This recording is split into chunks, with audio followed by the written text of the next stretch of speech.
Helo, enw fi yw Delyth Jewel. My name's Delyth Jewel. Dyma fy wefan ar gyfer etholiad mewnol y blaid ar gyfer sedd y De Ddwyrain. So this is my website for the party's internal election for the South Wales East seat. Mae wedi bod yn anrhydedd o'r mwyaf i fi i fod yn eich cynrychiolydd yn y Senedd dros yr 17 mis diwetha ar yn gobeithio'n fawr byddwch chi'n rhoi eich ffydd yn y fi i fynd yn ôl i'r Senedd fel eich dewis rhif 1 yn yr etholiad yma. It's been a tremendous honour for me these past 17 months to be your elected representative in our national parliament, and I very much hope that you'll put your faith in me to go back as your number 1 candidate in our Senedd in this election.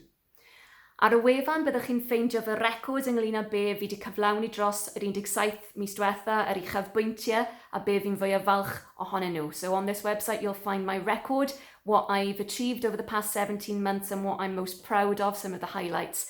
Byddwch chi hefyd yn ffeindio fy mlaenoriaethau ar gyfer y ranbarth ac hefyd fy syniadau ynglyn â beth dyn ni angen wneud i newid Cymru yn sgil Covid-19 a beth dyn ni angen blaenoriaethu fel cenedl.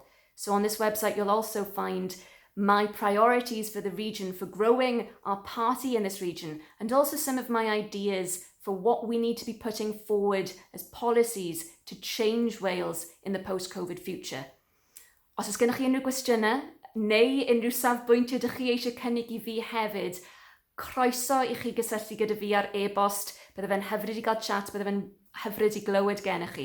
So if you've got any questions or comments, any ideas you'd like to send me, then it would be lovely to hear from you, and please do email me. A rwy'n gobeithio bod chi'n hoffi beth ydych chi'n gweld yma, rwy'n gobeithio unwaith eto byddwch chi yn rhoi fi fel eich dewis rhif 1 yn yr etholiad yma. So I hope very much again that you will put your faith in me as your number 1 candidate to go back to the Senedd in this election. Diolch yn fawr iawn.